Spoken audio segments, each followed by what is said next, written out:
Well, hello, model car fans. Welcome to the Muscle Car Modeler. I am Ral, and this week's build I'm featuring here is a 59 Imperial Crown Convertible. Now, notice I didn't say Chrysler in that, and it's kind of hard for me not to say Chrysler with Imperial because I've kind of known them as being a brand or a model of a Chrysler. But in this time period, Imperial was a separate brand away from Chrysler, so it was the top tier model meant to compete with Lincoln and Cadillac. They were doing a pretty decent job as far as size and luxury options and everything. And 59 was kind of an interesting year. One of the things I kind of like about it is it's the first year for the RB engine in the Imperial. They had the Hemis before that, but they dropped it after that. And it's the 413 wedge motor that this thing had with a single Carter AFB 4 barrel and making 350 horsepower in it. So it was a pretty decent potent motor. Wasn't real pretty under the hood though, because the motor was all black with a gold air cleaner from examples that I had seen. Not quite as pretty as the later engines when they were painting them orange and getting some more of the performance out of them. And these things were automatics. It had push buttons right on the side of the dash here, way off to the right, which are actually in the model kit. You can kind of see them right there. And it was fully loaded too. Power windows, many of them had it. I think that was an option. Power steering, power brakes were standard. A power top, six-way power bench seat, which was kind of unusual for that time period. And just a fully luxurious car. Now, one thing that was kind of hard for me to find and really didn't find any answer on it was pricing, because these things are rare.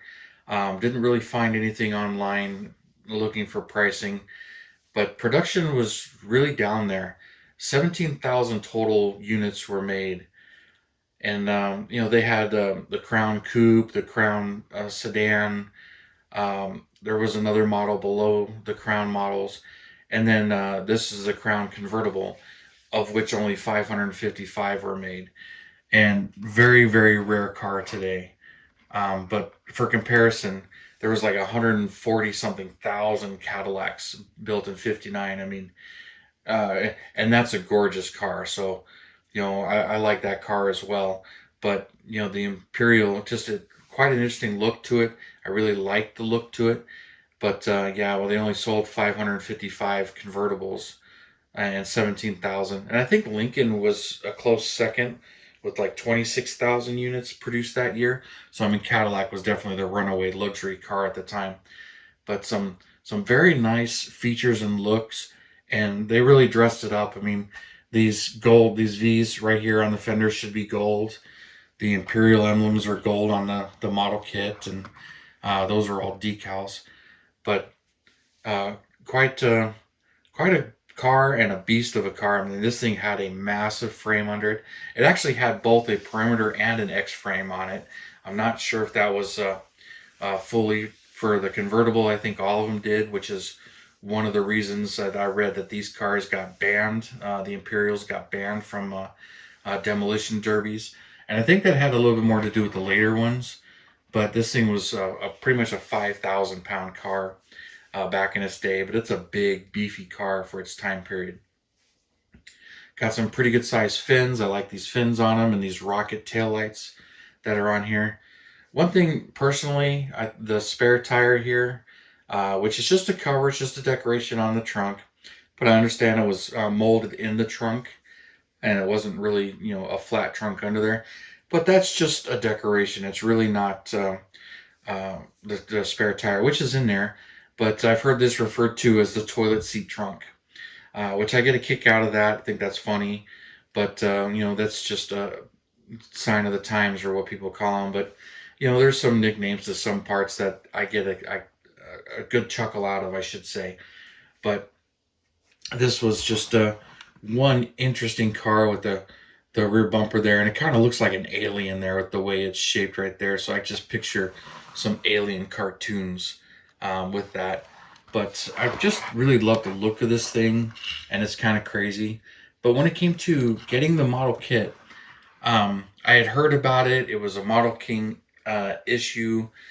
Um, just a rare kit to find, and I was glad that they came out with it and found the tooling, fixed whatever they needed to fix. But when Model King produced this, it was an interesting box art with a junker on the box too, which that really caught my attention to my eye.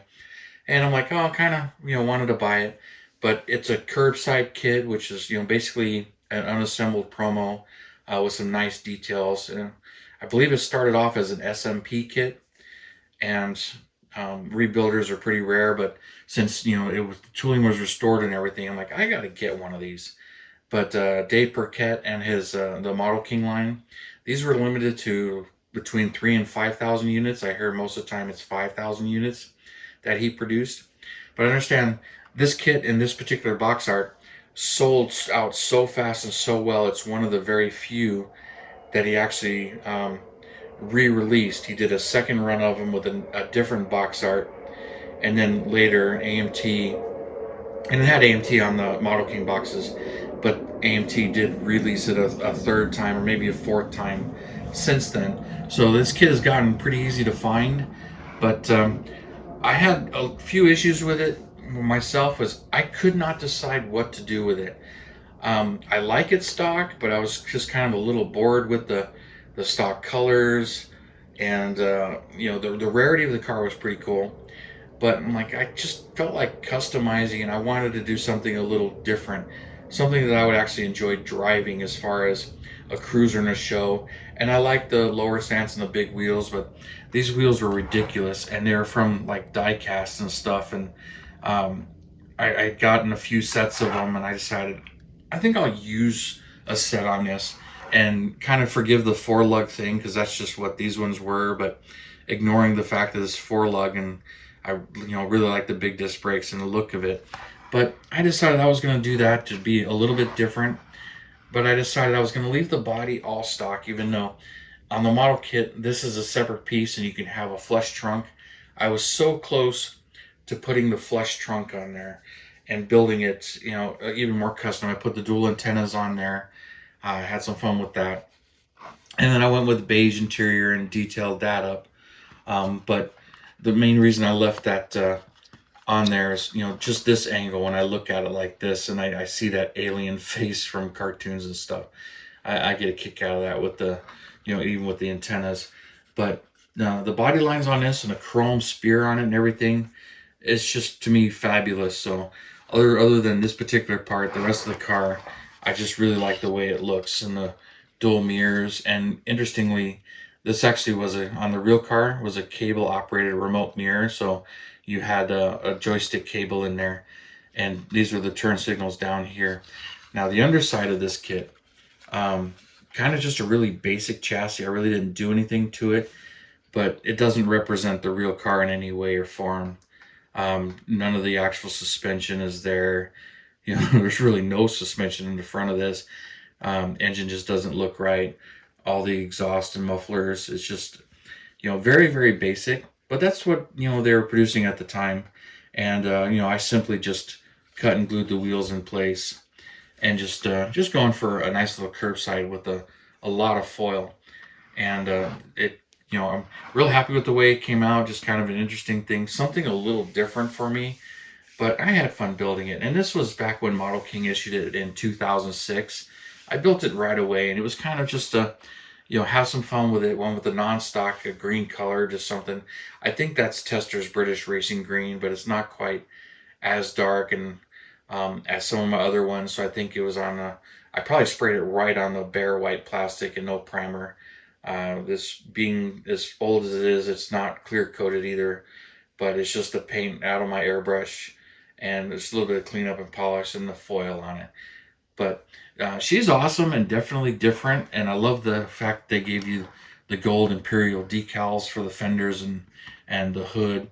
Wish the hood actually opened and it had an engine in there, but I'm sure it wouldn't have been a very good representation of the 413. But I'd love to see it. But it's interesting that this car did not have a Hemi in it. It was when they stepped away and went right to the wedge, but it was making more power and a little bit more efficient as far as that goes. So quite an interesting car, and it's kind of fun, looking at the pricing and seeing, what the few that survive today and what they've got at auction, 200,000 or more for some of these examples. But I'm sure it's a really hard car to build and restore and find some parts for because of how unusual and rare the real ones are. But it was a fun one to build, and just I just enjoyed it and just had some real fun with it. Did some shadowing on the grill and in the headlights and everything. Just made it pop.